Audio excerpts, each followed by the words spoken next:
أعوذ بالله من الشيطان الرجيم بسم الله الرحمن الرحيم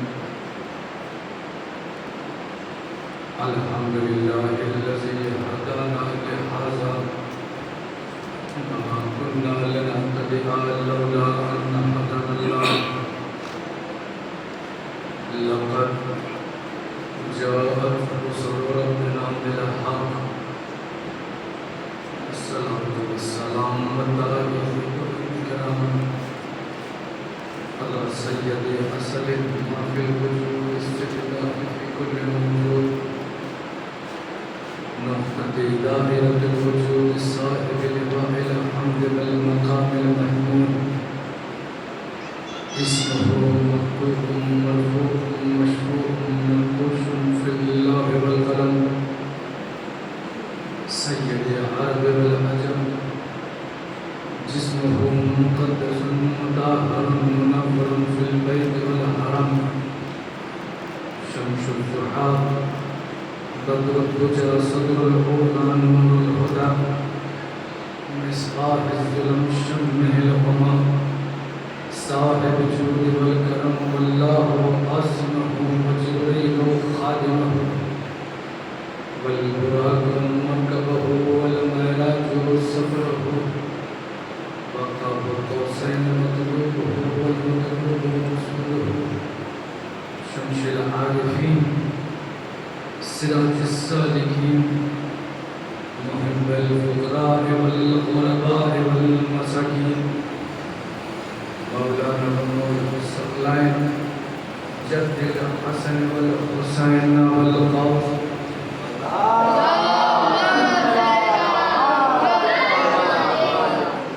وأهل بيته الطيبين الطاهرين المعصومين المظلومين ولعنة الله على آبائهم أجمعين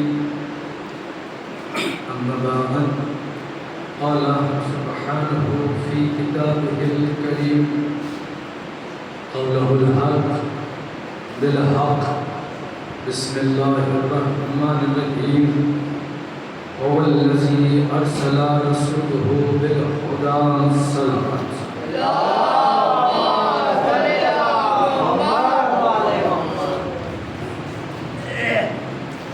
حاضرین مجالس محبان اہل بیت علیہ السلام ماشاءاللہ آپ حضرات بڑے ذوق و شوق کے ساتھ ان مجالس میں اس ذکر خیر میں اس مولا کی عزا میں اس مولا کے ذکر میں حاضری دے رہے ہیں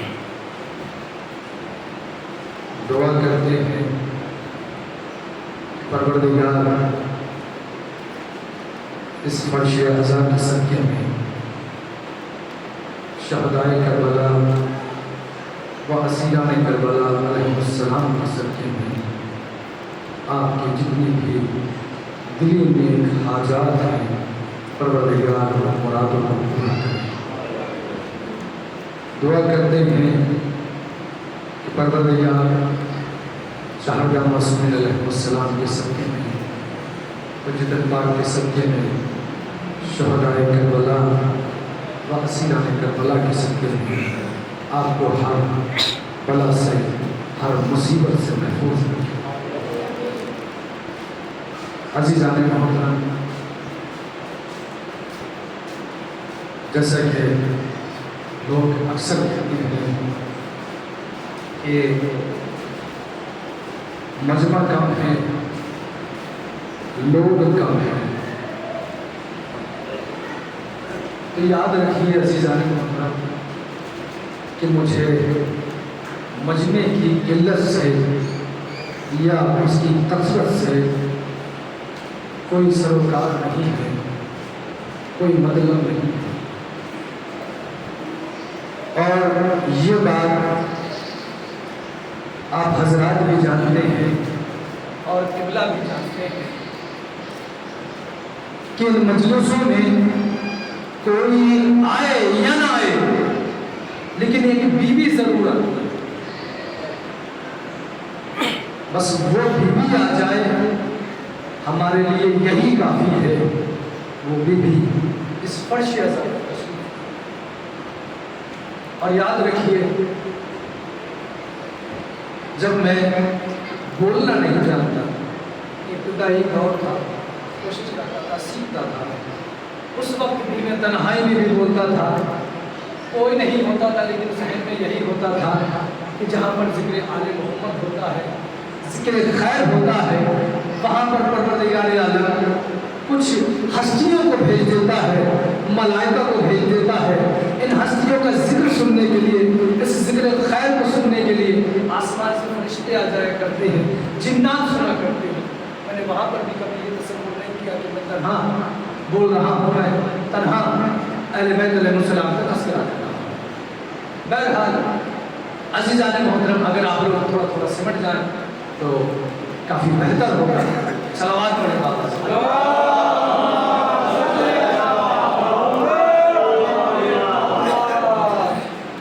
عزیزان محترم، جو ہماری بات چل رہی ہے وہ یہ کہ پروردگار عالم نے پیغمبر اسلام کو روئے زمین پر بھیجا، ہدایت دے کر اور دین حق دے کر۔ کیوں بھیجا؟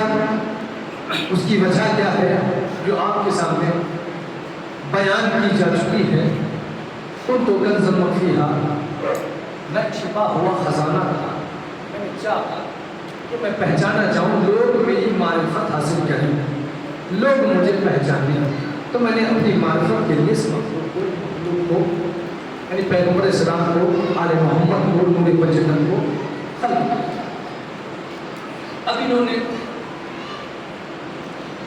تبلیغ دین کا سلسلہ قائم کیا،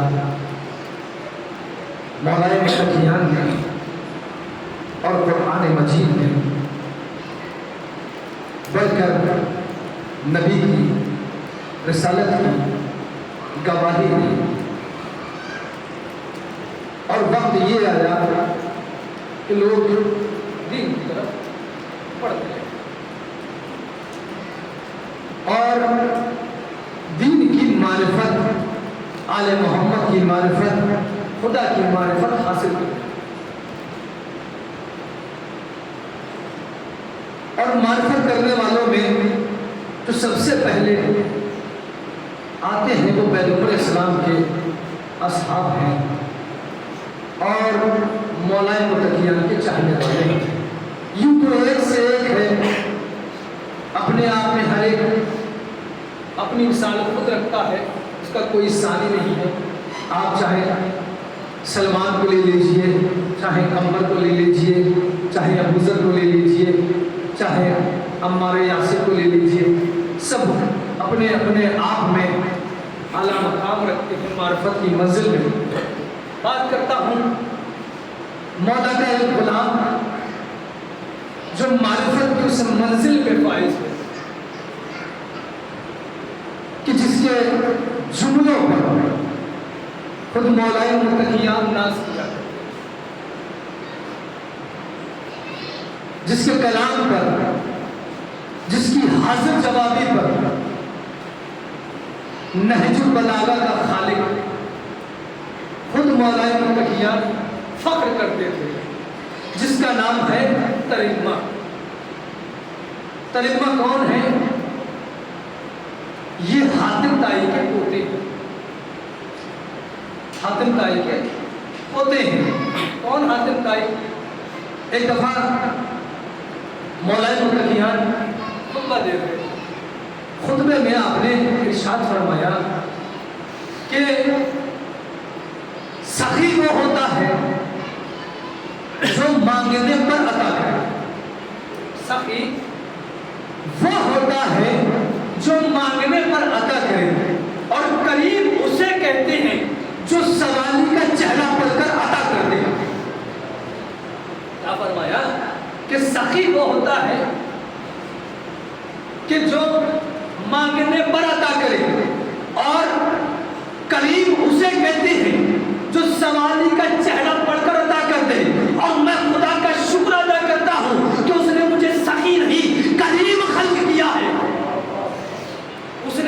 سخی نہیں، قریب کم سے کیا ہے. یہ جملہ سننے کے بعد مجمع کے درمیان سے بندہ اٹھا، اٹھنے کے بعد کہا کہ یا علی، سنا ہے آپ سے پہلے حاتم طائی بہت بڑا سخی گزرا تھا، بہت بڑا سخی گزرا تھا.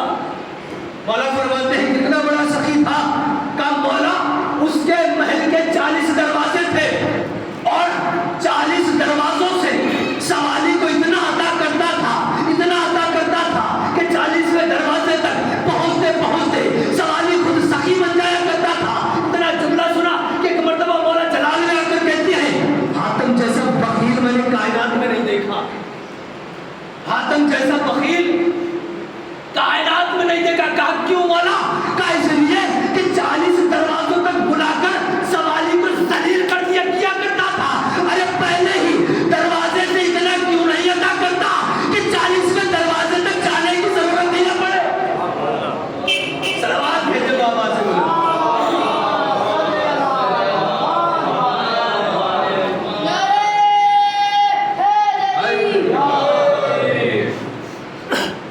یہ وہ تریمہ ہے. اور عزیزان محترم، یہ وہ چاہنے والا ہے کہ جس کے اوپر مولا فخر کرتے تھے. ایک روز مولا کسی سفر سے آ رہے تھے، مولا کے چاہنے والے مولا کے ہمراہ تھے کہ مولا کو شام کے حاکم کا خط، یزید کے باپ کا خط. مولا نے خط کو کھولا، کھولنے کے بعد خط کو پڑھا. اس نے اپنی تعریف لکھی تھی، اس نے تعریف کیا لکھی تھی لیکن میں اپنے انداز سے بیان کرتا ہوں. مولا نے خط کو کھولا، کھولنے کے بعد اس میں لکھا ہوا تھا علی، میں نے سنا ہے تم مجھ سے جنگ کرنا چاہتے. علی تم مجھ سے کیا جنگ لڑو گے؟ علی تم جانتے نہیں کائنات کے سارے جاہل میرے پاس. علی تمہیں پتہ نہیں ہے کائنات کے جتنے ایار مکار ہیں وہ سارے میرے پاس جمع ہیں. علی تم مجھ سے کیا لڑو گے؟ علی تم مجھے جانتے نہیں، میرا باپ زمانہ جہالت میں جاہلوں کا سردار تھا. علی تم 2-4 صاحب کردار لے کر، 2-4 نمازی لے کر، 2-4 متقی لے کر میں کیا مقابلہ کروں؟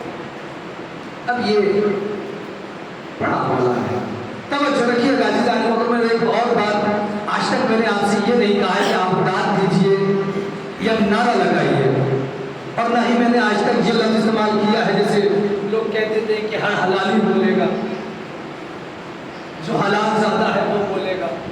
عزیزان محترم، یہ فرش عذاب وہ جگہ ہے، یہ وہ فرش عذاب، یہ وہ فرش ہے کہ جہاں پر آتا ہی وہ ہے کہ جس کی ماں طاہر ہوتی ہے. اسی لیے پیغمبر اسلام نے کہا ہے کہ علی تجھ سے صرف وہی محبت کرے گا جو حلال زیادہ ہوگا. یہ جملہ کہنا ٹھیک نہیں ہے. لوگ کہہ دیتے ہیں جوش جوش میں بھئی حلال زیادہ بولے گا، جو حلال زیادہ ہوگا وہ بولے گا. بھئی یہاں پر حلال زیادہ ہی آیا، اور جو حلال زیادہ نہیں ہوا کرتے وہ ہمیشہ اس ذکر سے دور نظر آیا. بہرحال توجہ رکھیے گا. علی نے جب یہ اس کا خط پڑھا، اب مولا کا دل ہوا کہ اس کو جواب دے. اب سنیں جواب لکھتے ہیں، فرماتے ہیں کہ میں ہوں اپنے خدا ناصر مصطفیٰ، میرے دل میں شریعت کا احساس ہے. میں ہوں اپنے خدا ناصر مصطفیٰ، میرے دل میں شریعت کا احساس ہے. تجھ کو پڑھنا آتا ہے تو غور سے پڑھ ذرا، میرا ہر لفظ جرأت کا عکاس ہے. میں ہوں اپنے خدا ناصر مصطفیٰ، میرے دل میں شریعت کا احساس ہے. تجھ کو پڑھنا آتا ہے تو غور سے پڑھ ذرا،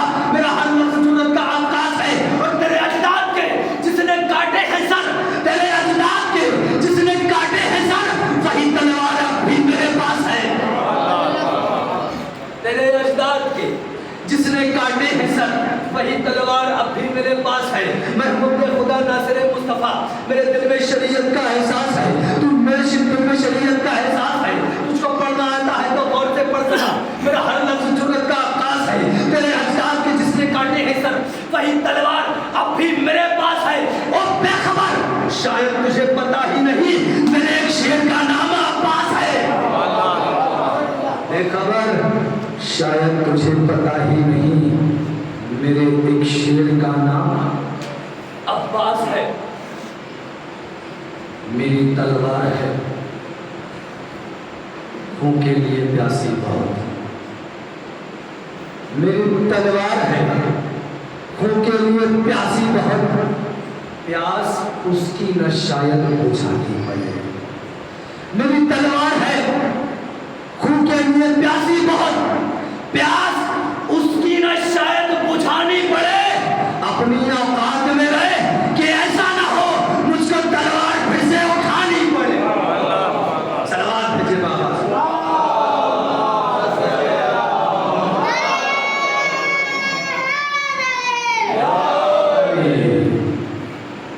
جواب لکھا. لکھنے کے بعد مولانا نے خط کو بند کیا. بند کرنے کے بعد جتنے بھی مولا کے چاہنے والے تھے مولا کی معرفت رکھتے تھے ان کی جانب دیکھا. جانے کے بعد نگاہیں ترنگا پر ٹھہر گئی. ترنگا کو میں نے کہا نا کہ ترنگا مولا کا وہ غلام ہے کہ جس کے جملوں پر مولا ناز کیا فخر کیا کرتے تھے. مولا ترنگا کی طرف دیکھا. دیکھنے کے بعد کا ترنگا یہ خط ہے شام کے حاکم کے پاس لے جاؤ گے. اب ترنگا کیا جواب دیتے ہیں مولا خالی خط لے جاؤں یا اسے بھی لے آؤں. خط لے جاؤں یا اسے بھی لے آؤں. کہا نہیں خط لے جاؤ. خیر ترنگا نے مولا سے خط لیا. خط کو بوسہ دیا. بوسہ دینے کے بعد سر سے امامے کو اتارا. اتارنے کے بعد اس میں خط کو رکھا اور لپیٹنا شروع کیا. خط کو پگڑی میں رکھا. رکھنے کے بعد اونٹ پر سوار ہوئے. سوار ہونے کے بعد روانہ ہوئے شام کی جانب. ترنگا کا قد اتنا تھا کہ اونٹ سے ترنگا کے پاؤں زمین میں خط کرتے ہوئے جاتے تھے. اب یہ سفر کرتا کرتا شام میں داخل ہوا.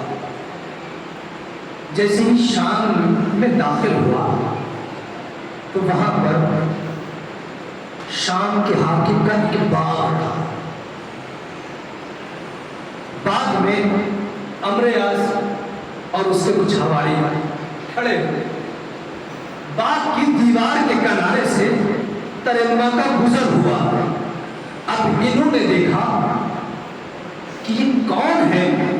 ایک دوسرے کو گولی مار کر کہا بھائی یہ کون ہے اتنا قد کہ دیوار کے اوپر سے سر جا رہا ہے.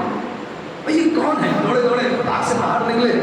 آنے کے بعد نہ کوئی سلام نہ دعا نہ خیر نہ خیریت. آنے کے بعد ایک تنزیہ جملہ کہا نکلا حل عندکا خبر من السماء. کیا تیرے پاس آسمان کی کوئی خبر ہے.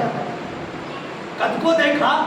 دیکھنے کے بعد کہا اتنا قد اتنا لمبا انسان. تنزیہ جملہ کہا تیرے پاس آسمان کی کوئی خبر ہے. تو عزیزان محترم حرامی کو حلالی کے بارے میں نہیں پتا ہوتا لیکن حلالی حرامی کے بارے میں جانتا ہے. جب انہوں نے کہا کہ تیرے پاس آسمان کی کوئی خبر ہے تو ترنگا کہتی ہے ہاں خبریں تو بہت ساری ہیں لیکن تمہارے لیے اتنا ہی کافی ہے کہ آسمان کی بلندیوں میں علی ہے جو تمہاری موت بن کر تم پر ٹوٹنے والا ہے.